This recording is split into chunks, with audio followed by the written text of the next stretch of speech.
Hello guys, welcome to La Suerte vlog. We haven't done any vlogs for a while, so today I'm here with Ola. You normally see Ola's back during our videos, or just face when we start and end the videos. So this time you can see Ola in front and you'll be able to hear her as well. We are going to do questions and answers session. It turns out we have few fans, just few, not too many, maybe 5 or 6. If you are our fan, you can comment under. I don't expect more than 5 comments, so it's okay. We've got a couple of questions from you, and we are going to answer them.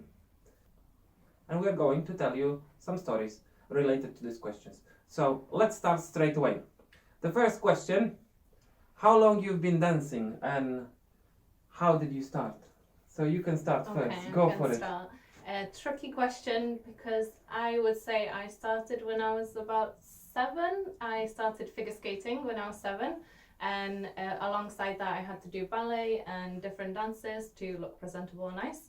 So I did ballet for a few years and then I had a break, and then when I went to uni I got into ballroom again, and then I found La Suerte.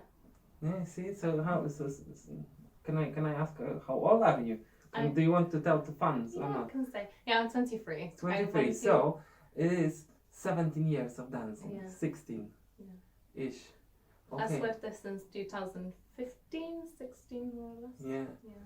So quite a lot of dancing. Yeah. If you guys are wondering how to improve, Go start back in early. time. Start early. Yeah, it is a good thing. So one of the things I would say that if I had to choose my regret about dancing, what is the thing that I would like to change, I would start earlier.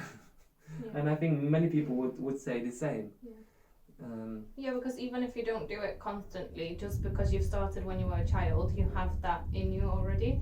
So then later on, it just makes it easier to learn. So to clarify, you haven't done salsa before, that's right? No. Yeah. No. So salsa for around 5 years. Yeah. Okay. Yeah. So that's a quick progress. I've been dancing since 2000.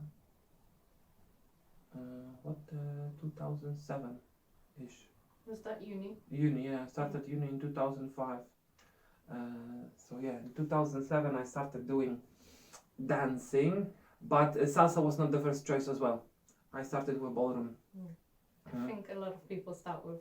Yeah, because basically what I did, I googled dance course or something like that. I didn't look for any specific dance because I just didn't know what is there on the market. And I have to say that I was extremely undanceable person. You can use this word, undanceable. I never wanted to dance. I never expected myself to dance. It was out of my comfort zone. Every time when my friends were saying, "Oh, let's go out and dance," I say, "Okay, I'll go with you. I'll have my pint, and you can have a dance. I don't mind." However, they've been not dancing how we are dancing now. It was basically just clubbing. Yeah, so dancing, yeah, clubbing, jumping. Yeah, stepping from. I remember one day they made me to go on the dance floor with them. They literally carried me with a chair to the middle of the dance floor. I'm not joking. It did happen. And I was like, "And what do I do now?" And they were like, "Just move your body." And it's like, "But how?" And this was extremely uncomfortable experience because I know that some people like to just express themselves and keep moving however they feel, but in my case it wasn't that. I didn't want to do it because I didn't know how to do it. I didn't know, like, move your body, what does it mean? Now I know, okay, I can move my shoulders, I can move my rib cage, I have it all broken down in my head, and obviously I can enjoy it now. But back in times I had no idea how to do it. And I imagine that many of you guys, especially guys, are in this position that if you don't know what to do, you don't want to do it, period. Yeah, because you don't know where to start. And how is it from girl perspective? Because I imagine, I know that many girls do dance even if they don't know how. They just comes more naturally for some reason. Yeah, that's how La Suerte came about for me actually, because we were going out with my friend at uni and we were going to clubs that had like Latin music because we wanted to dance, and it was just normal to just do this. Mm-hmm. Yeah. So Yeah. it is maybe easier for girls. It's definitely easier at the beginning. Yeah. From our experience, it looks like girls are picking up a bit quicker at the beginning, and but guys are usually, again, usually doesn't mean that all guys are like that, but usually guys are more committed. Once they get into it, they just keep pushing and pushing and pushing. And we are always discussing it with Ola. We wish there were more girls like her that would keep pushing, like every day, boom, boom, boom, dance, dance, dance. Yeah. So okay, let's close this first question. That was the long one. Okay, question number 2. Have you been to Cuba? Would you like to go back to Cuba? So you can start. Have you been to Cuba? I've not been, no. Would you like to go? I wanted to go before, not anymore probably. It was just so much different before, but you can say about that. Yeah, so I've been to Cuba, and I probably wouldn't like to go back. I mean, I would like to go back if I just wanted chill the holiday, but not in a form I already experienced go Cuba, because I went there in time when it was still strange. It is still quite different than anywhere else around the world. It is communist country. The life is different. Like now actually this lockdown situation reminds me Cuba very often. I remember the first time when I stood in front of Morrison in a queue, and it was like massive queue of people, and it was like super warm, nice day, and I was thinking like, whoa, this reminds me of Cuba. In Cuba, you wait in queues for long everywhere, even if there is no reason for that, no coronavirus, you just wait. I don't know. They just don't let many people into the shop at the same time. Just shops? Just shops, yeah. I would say I can't think about any other place. And if you go to like markets and stuff, there is a crowd going through, yeah. So you have sometimes to squeeze in between people. So it's not really like they are afraid of big crowds or concerts, and the same thing. Lots of people are at the same place. So I'm not sure what's the thing about shops, but yeah, the truth is that in Cuba, in front of shops, there are always quite long queues and just few people inside. But the reason why I wouldn't like to go back, or it's not like I wouldn't like, as I say, I'm not going to go to Cuba. No, and it's not like that. I wouldn't like. It's not my aim to go back, because Cuba is interesting but not enjoyable. I would say that. For the first time when you see it, it's different, it's new. You're like, okay, it's cool, but if you spend there a bit more time, I've been there for 3 weeks, so there were people who were there for longer, obviously, and they can tell more, and some people fall in love in that as well. But it didn't meet my expectations, really. So yes, music is everywhere, but dance, no. People don't dance like on daily basis. Reggaeton maybe. Would you say that guys are better?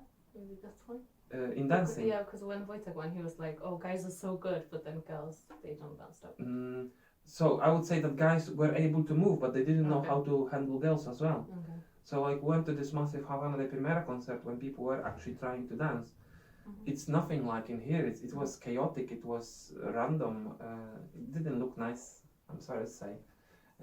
Yeah, there were a few guys who could dance, but I imagine it works in a pattern. Yeah, so European American, okay, American, not maybe not so many American, but Canadian or North American in general. Girls are coming to Cuba, and as a part of entertainment, they get male guys dancing with them. So I think this is how it works. Yeah.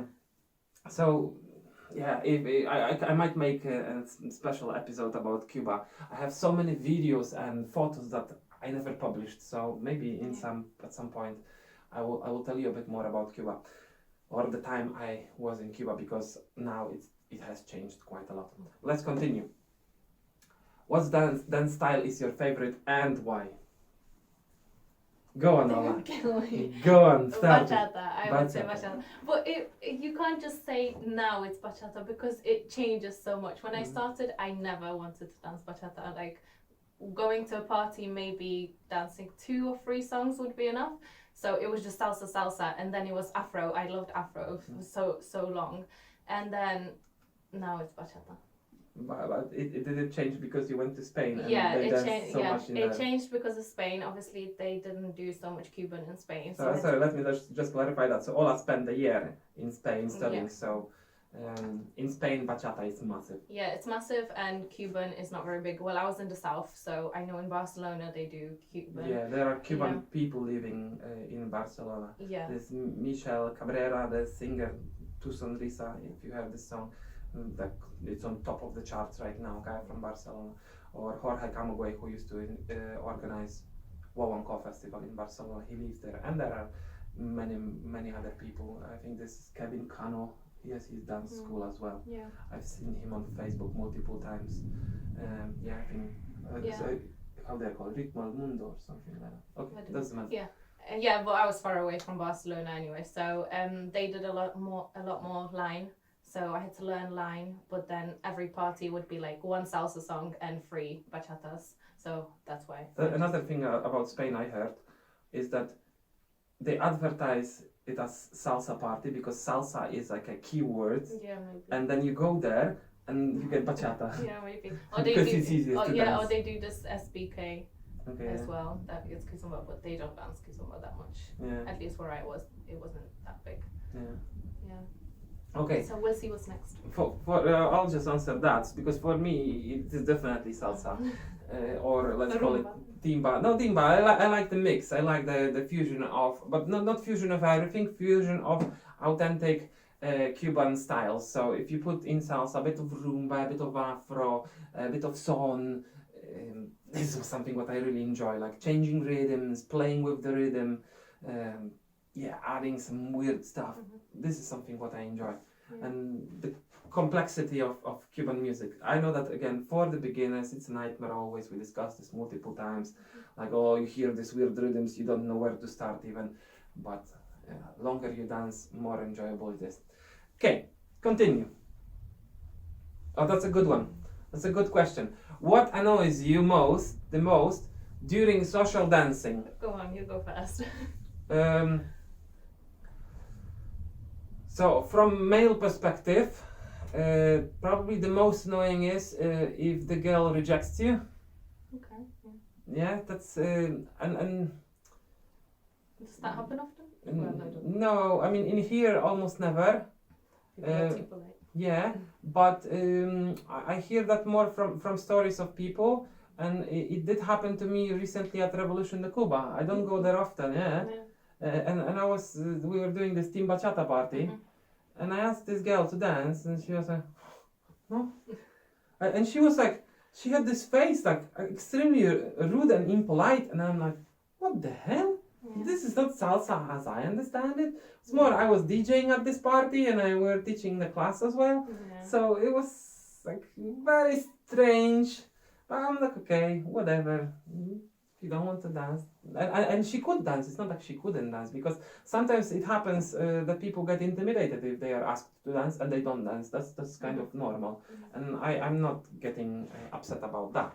That's perfectly fine. But another thing is, again, I will use the same word, Team Bachata, but this time festival in Canary Islands, and guys who went from La Suerte, they were telling me that because they didn't look Latin, the girls were rejecting them instantly, not knowing if they can dance or not. And it was enough that you look Latin and they already were getting lots of dances. Yeah, I mean, I guess it depends. From a girl perspective, it can be annoying when you're at a party and you're like, getting asked to dance all the time. Oh yeah, okay, fair enough, yeah. And you're just like, I want a break, but if you're rude about it, there's no need to be rude. Yeah. So there's a polite way of saying no, but sometimes it is just too much when you just want it a is break. quite difficult when one person doesn't dance to the rhythm as well. Yeah, if they don't know the moves, it's not a biggie. But if they don't dance to the rhythm, that's and they show off. Oh, And they want to show off, but they're not paying attention to the room. That's or they don't know how to do that. Yeah, that's really so annoying. This is common thing, again, especially in UK, that you have people who don't really know how to dance, but they think they do, and they massively show off, and then dance with them is not as enjoyable as it could be. However, it happened to me in Europe as well on the festival. I asked this girl, I'm always telling this story during solo classes, like when we teach people for the first time how to solo. I asked this girl to dance. She was standing out. Like I was watching dance for a bit, and I was thinking like, oh, she's very, very good. And the song that came on was amazing. I remember now. It was Anda y Pégate, Michael Blanco. So I know this song very well, and I was like, wow, this will be amazing dance. We'll have really, really good dance. I asked her to dance, and first moment I released her, she was by herself, and there was no connection. We could do nothing together. She was dancing by herself, I was dancing by myself. Horrible experience. I could go to one corner of the room, she could go to another corner, and we could dance separately, and it would be the same. Yeah. So yeah, if there is absolutely no connection between dancers, that's pretty annoying as well. Yeah, I did have a similar thing once, but it was more with a friend, so I guess we weren't stressing that much. When a partner doesn't look at you, it's annoying. And he did so actually this is another question. Where do you look when you're dancing socially? I would say your partner, because, well, going back, so the story I was going to say was we were dancing and he would just do his solo, like doing rumba or whatever, and he wouldn't look at me, so I just stood there like just completely froze, and he just looked at me like, what are you doing? And I'm like, who are you dancing with? And then like from that, I could see that he started like looking at me more, so yeah, I think it's not good. So you look at a person, you look somebody in eyes, because this might get awkward as well. Yeah. So this is tricky. So I would say like when I started dancing, and in general dancing in Europe is very different than dancing in UK. People are a lot more open-minded. They are there is no sexual context behind dancing. That at least it's not obvious. When in here it is, in UK I mean. And then when you dance with people, you dance very close, you can dance in provocative way, you dance with a lot of expression and with a lot of deep interaction with second person, but then dance ends and bye-bye, was nice. But during the dance, it's very emotional, very, very deep. When in UK, it doesn't work this way because people overinterpret it and it's already, she looked at me, oh yeah! Yeah, this is how it works, I think. Yeah, but also the difference between how people see dance in Europe and how people see dance in the UK, I think is different. But yeah, that's another. Yes. So that leads us to another question. Have you ever walked away from the dance, or would you do in future, and why? I'm gonna sound terrible in this video. I did. No, this is fantastic one. This was at the beginning though. So at the beginning when you dance and you're a girl and you dance with an experienced guy and he lets you go, it can be intimidating because he's like doing his solo, showing off, and you just like, you don't know what to do. So he was also a friend of mine, so it was fine. There was like no stress about it. But I kind of like pretended I started walking away because he let me go and I didn't know what to do, but straight away he went into like the canot and we continued dancing. But yeah, that was the one and only time. It is very important from dancer perspective to adjust your level to your partner, especially if you are experienced dancer. I would say it's like this. Beginners dancers are happy to dance with anybody. They are just in heaven because they can dance. Then the worst group are these average dancers who think that they are amazing. They are not amazing yet. They treat beginners like beep.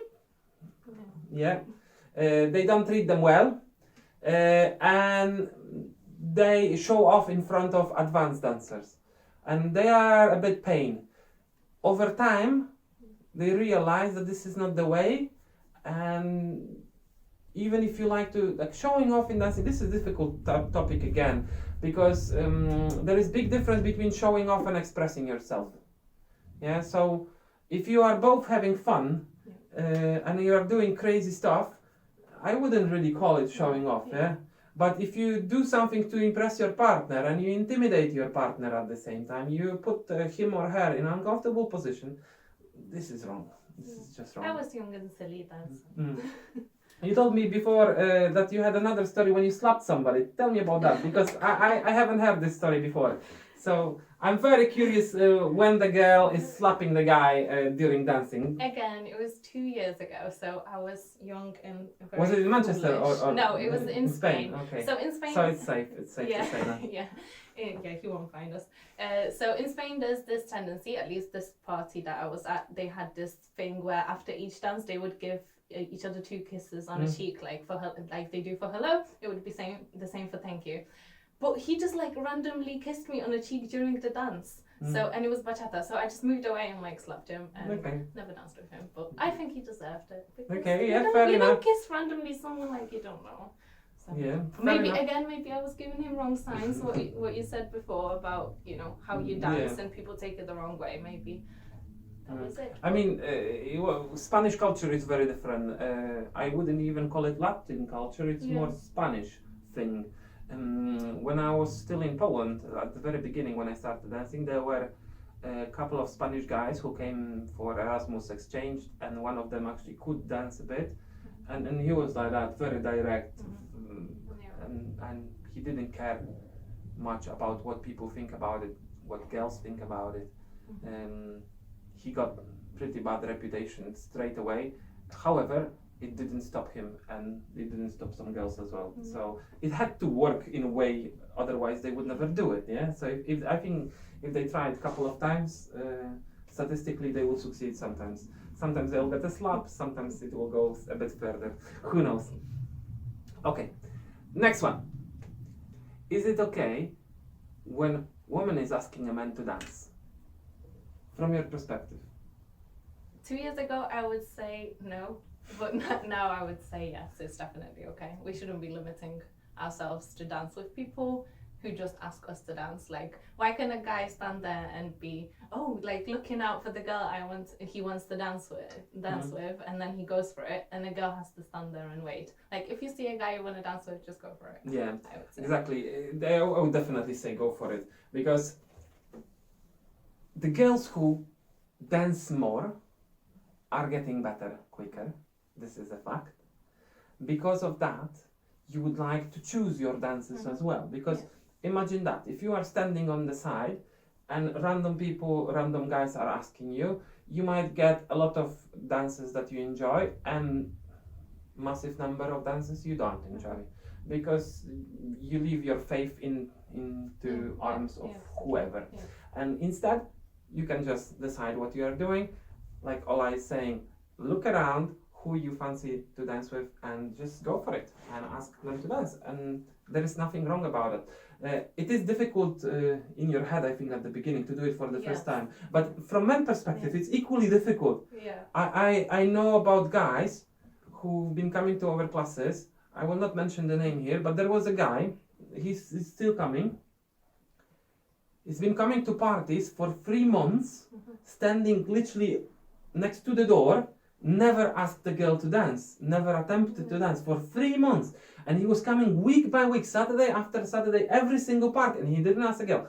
And then after time, he was like, okay, I'll do it. And then he never came out of the dance floor. He kept dancing and dancing. Yeah. So this first step is difficult. Yeah. So from guy perspective, the same as for you girls.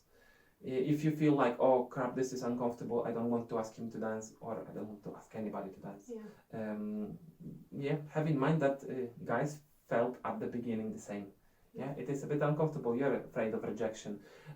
However, when we talked about this rejection thing, it's extremely rude from guy point of view to reject girl. So if anybody does that to you, come to me and I'll slap him.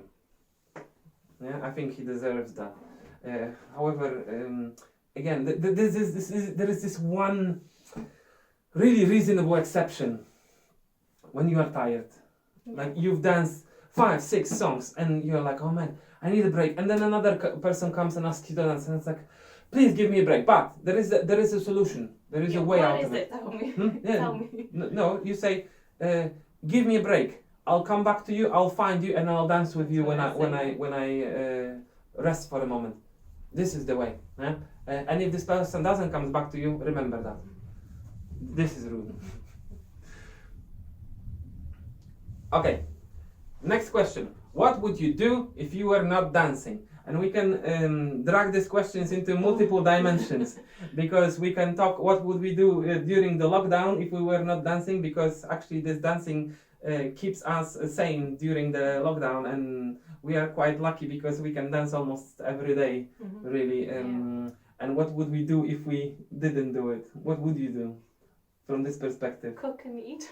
Cook and eat, okay. Over and over. No, I don't know. Well, when I don't come here to dance, I just do learn languages. But, Okay, that's cool. yeah, but I don't think I could deal living without being able to dance now. Yeah. I don't know what I would do, to be honest. I mean, I enjoy this video editing as well, but if we were not dancing, I don't know what I would edit. What would you edit? Exactly, I would have nothing to edit, so I don't know what I would do in the lockdown if there was no dancing. I would go insane, definitely. So from one point of view, I feel for you guys. Other perspective, what would we do for living if not dancing? Like if you didn't want to spend your time normally dancing, you would need something else to do, some hobby or some life choice. What would it be? Something else. What does have to be sport related? No, it can be anything.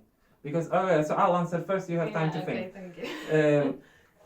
So you probably know that before I started dancing, I was in IT. So it is quite possible I would be still in IT and then I would be doing this coding. Would I be depressed? You know what? When I was going to uni, I was very excited about doing IT at uni. I was thinking to myself like, wow, this is amazing. I will make money on something what I really enjoy. And I was enjoying it for a while.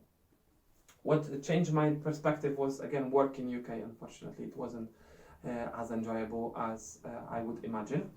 And I turned the dancing into full-time business, so that changed obviously as well, and I stopped working in IT. But one of the jobs that I would like to do if I was not dancing would be data analyst. I enjoy looking at data and figuring out what should I do to make this data look better. Oh, that's what you're doing now. In a way, yeah. So now when we work on YouTube, I'm trying to figure out what to do to make this work better. But I would be happy to work in any really type of business. I don't think that I would be really tied to any kind. I just enjoy that. I don't know why. I just do. It's a weird thing. So what about you? I don't think I had enough experience in jobs to have like a specific thing I would want to do. I always wanted to have my own bakery. Okay, that's a good one. But So that's another idea for business. I wanted to do bakery as well, but I did a calculation, my data analysis, and it turned out it's not worth it. No, I mean it's just so big in like other countries in Europe. And Yeah, I know, people and just it is worth for them. It's so much cheaper as well. Yeah. I think it's costs of running there are Yeah. a lot cheaper because people set like a small kiosk or small booth and sell from there, and that works. Okay, let's continue. What's the best way to improve dancing? We partially answered this question already, Yes. and we said start early. Start early, but I would say if you don't start early, practice. There's nothing else that you can do to improve dance than to practice. Yeah, and I will dig into it a bit deeper because salsa dancers are approaching learning how to dance differently than other dancers. So I remember how it was in ballroom, and you can relate it to ballet or your Polish traditional dancing as well. One of the key elements when you are learning how to dance is repetition. Yeah, so you learn something and you keep repeating it, repeating. You teach your body how to behave in certain moments. It becomes part of you, it becomes natural. And salsa dancers don't take it this way. They learn something once and they think they are gods already. Or like T likes to say, God's gifts. That's what he says. Yeah, but that's reality, and it feels so much better if you redo these things over and over, and again, it becomes a part of you. That's why guys who are dancing longer, ask yourself a question, and girls as well, obviously. Ask yourself the questions, what you are dancing during the party, and you will probably realize that beginners moves. Yeah, for most, like you from girl perspective, you dance with many guys, most of them dance beginners moves, no? Even intermediate or advanced guys. And the question is why? Answer is very simple, because they've repeated them so many times. They come to you naturally. They come to you with no effort, without thinking. Boom, it's there. And if you did the same with a bit more advanced moves, I think you would be able to achieve very similar results. So very smooth, natural looking, effortless, difficult moves. How amazing is that? And how easy is that to achieve? It only depends on you. If you change your mindset slightly, you can easily achieve it. Ola told me this phrase that I started liking. Keep your head in clouds but feet on the floor. I like that. That's how it goes. Oh, I don't know, more or less. That's how it should be. I don't know. So we have to, yeah. But that's the idea. Yeah, I'll put it on our cover. Yeah. Yeah. I like this, because this is a very good summarizing phrase for how dancing works. You have to think big. You have to be enthusiastic about it. You have to be a bit crazy about it. But at the same time, understand what you are doing. If you approach it directly as well, we always tell you to bend your knees and keep your feet on the floor, what helps a lot as well. But yeah, that's not exactly what we meant in this phrase. Next. How to remember more salsa patterns, steps, moves. Okay, how to remember these things? Oh, that's a difficult question. So one of the ways is to give them names. This is what we do normally during beginners classes. And again, that might be the reason why you remember more of beginners moves rather than others, because they have names. Another aspect of it is definitely repetition again. So you repeat something more, you will memorize it more. But I would say it's a bit like with languages. So I read somewhere that adult person, English person, uses around 7,000 words. Doesn't mean that there are 7,000 words in the language. There are a lot more, but they are not using them. And why they are using this 7,000 only? Because these are words they are using the most often. So basically, how you can expand your vocabulary in dancing is, for example, choose one new move a week. And just keep repeating it every day, keep repeating it at the party. The next week add another, and becomes muscle memory. Successively add one extra, and keep dancing obviously others as well. Again, the theory of languages and dancing is coming very close. Very similar aspects of both. We need time to progress.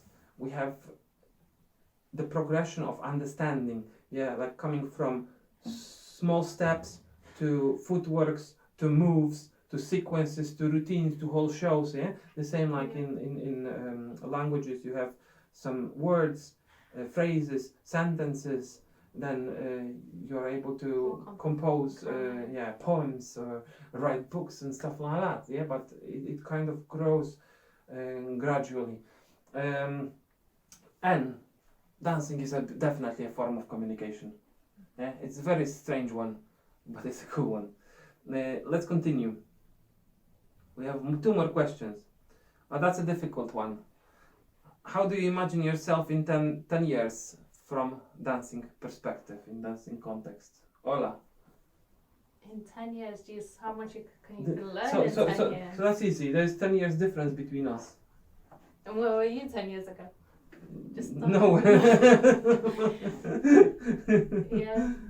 But it's different because okay, so I'll start again, and then you go on. I never had aspiration to become a dancer, and I don't consider myself a dancer. I just teach people how to dance. There are 2 different things. I'm not. I never wanted to perform. I don't know, go high. Now I'm performing on YouTube. That's my thing. But yeah, I never had this goal. I was satisfied with what I had. I liked improvement. I did like that, and there was a time, especially my first 4, 5, 6 years, I would say, when I kept pushing, was like festival after festival, 4 hours of classes a day, party every single day, and that obviously motivates you a lot, and you keep improving very, very fast. But then 10 years ago, I wouldn't say like, oh, I will run a dance school. Yeah. No, because I was in IT, I was happy with it. Dancing was a hobby. It turned into the business, and in 10 years from now, I hope I will be still dancing. Maybe this way. Yeah. I hope our YouTube channel will be big as well. Ha! I hope YouTube will exist. Another thing from lockdown perspective, I hope we'll be dancing socially in general. No, I think we will sooner or later. Yeah, I don't have massive aspirations for better dancing. It's more like, for me, it's probably too late. Let's be honest. I'm 33. It's okay.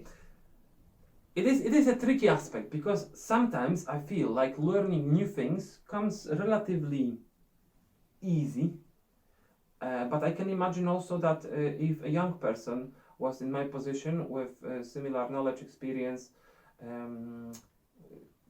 he or she would pick up a lot quicker. And because we run classes, I can see also what difference it makes if somebody is 10 years younger. It makes massive difference, and you know that as well. Yeah. Yeah. So what would you Okay, like to for me, achieve? I think there's no end to dancing.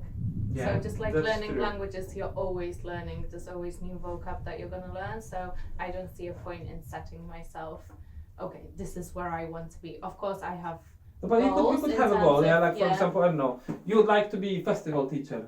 Would you like that or not? Yeah, Okay. but so more than that, I would prefer to have my own group. Okay. and Okay. Yeah. So because- that's a good goal. Yeah. Yeah, I was part of a dance group before, and it's just an amazing feeling when you So girls, send us your practice. applications. when you If just, you would like to be a part of Ola's dance group, you can make your dream come true, and make Ola's dream come true as well. yeah. That's not a joke. No, it's not. No, but it'd be nice to have a group that you can maybe perform with and practice with. Yeah. Yeah. So, girls, you have to be motivated for that. I think that's the key. Yeah, because it's so The repetitive. mindset is the most important element of your dance education, or in general of your any education, I guess. If I learned how to learn earlier, I would be a lot better with many things. But I learned that pretty late, and the patience and continuous effort you put in doing a thing is a key always. It's a valuable knowledge. You don't realize that probably now yet, especially if you are new into dancing. But learning how to dance opens a lot of paths in your head. You start thinking differently. I think Slobodan told me that that was his reason why he started dancing. I asked him like, why did you start? And he said like, because somebody told me that it will make my brain grow faster. Okay, that's good theory. Yeah. I think. I mean, yeah, you learn different things. I think it is true. Like in general, you learn how to do a couple of things at the same time, how to control your body more, and in general, it is very valuable to start dancing and see dancing from different perspectives as well. Okay, one more question. I have a feeling like we are talking for ages already. And what do we have here? Last question. What are salsa festivals about? Is it worth going if I am a beginner? Not just salsa festivals, any festival I would say definitely. Yeah, It's okay, worth so we mean dance festivals. Yeah. There are specific festivals for salsa, for bachata, for kizomba. They are mixed ones when you go and dance many different dance styles at the same place. But in general, what this is about, you go to a selected place. Now during the lockdown, all of them are postponed. But normally you go to a place, and for at least a weekend, so Friday, Saturday, Sunday, you just keep dancing. It's amazing. Yeah. You start Friday night with a party. Sometimes There are workshops. sometimes there are Friday, workshops earlier as 3 well. hours, yeah. But the organizers are usually aware that people are not able to make free Friday. So sometimes there are workshops on Friday, sometimes not. There is definitely a party on Friday. You carry on till, I don't know, 4, 5, 6 a.m. And then 10, 11 in the morning, the next day you start workshops, and workshops carry on for a whole day. 10 a.m. till 6 p.m. Yes, Hour by hour, you have, let's say minimum 6 hours of classes. You have choice of classes. Yeah. Multiply that by 3 because there are at least 3 rooms. Yeah, so they give you, so depending on how big the festival is and how many people are attending, I've been on festivals that there were 10 rooms or even 12 rooms that you could choose from. It is interesting, definitely worth trying. So you have Saturday workshops, then there is a Saturday gala night when there are quite often concerts, shows, performances, and then you keep dancing as well. Cuban festivals are quite specific. You have a lot of live music and they have live rumbas. Then there are festivals that you can call salsa holidays or dance holidays when it lasts for a week. They are less intensive in terms of classes, but then you have, I don't know, beach parties, swimming pool parties. I've seen parties on the pirate boats and things like that. That happens a lot. It is worth going, definitely, even from beginner perspective, just to feel how it is to dance non-stop for a couple of days. You're just basically eating, sleeping, and dancing, and that's it. And eating and sleeping not too much. No. Yeah. So from beginner perspective, I would say it is worth going just to see how it is, just to get inspired. Exactly. Inspired so much. Yeah. So I always say that to people that festivals are not necessarily there to learn a lot. You can learn a bit, but at some point your head stops accepting new information, and you have to say like, okay, I had enough. But you can still see these amazing dancers, and you can think like, crap, I would like to be like them. It's more that, because often you wake up the next day and you're trying to remember the routine from the day before, and you're just like, nothing comes to your head. Yeah, it's definitely inspirational. Yes. Yeah. So if you have a chance to go after the lockdown, go. The only thing I would say, don't go to British festivals. I didn't say that loud, but I meant it. The reason is that they are expensive, and the level of average dancers is very low. And if you go to Europe for the same or lower money, you have a lot higher standard. You might get even the same teachers, but these teachers are not able to do much if the crowd doesn't follow. And why crowd doesn't follow? Because these festivals are more expensive, and people dedicated to dancing spend a lot of money on it, I would say. And I would say they don't want to spend money on that expensive festivals, especially that they don't guarantee much in return. Okay. We went through all these questions. I think this was extremely long session, but we wanted to do it because we wanted you to know a bit more about us, about what we are doing, about what we are thinking.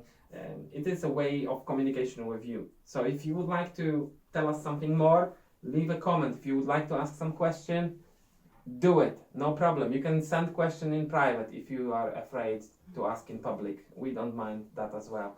We received some cool messages from you guys, so thanks for that. It always gives us a boost to do more. If you read something nice and people encourage you and say like, oh, it was so cool to watch this class, I feel so much better.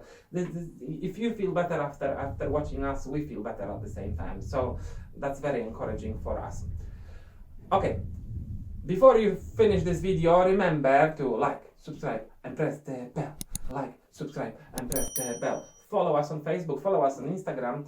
If you would like more material like that, so more of entertainment rather than educational stuff, let us know. I'm going to do a couple of things in future. I will record how to do pizza in Polish style. So if you'd like to see that on Salsa channel, subscribe. Thanks for watching. This was Ola and Michal. Bye bye. Bye bye.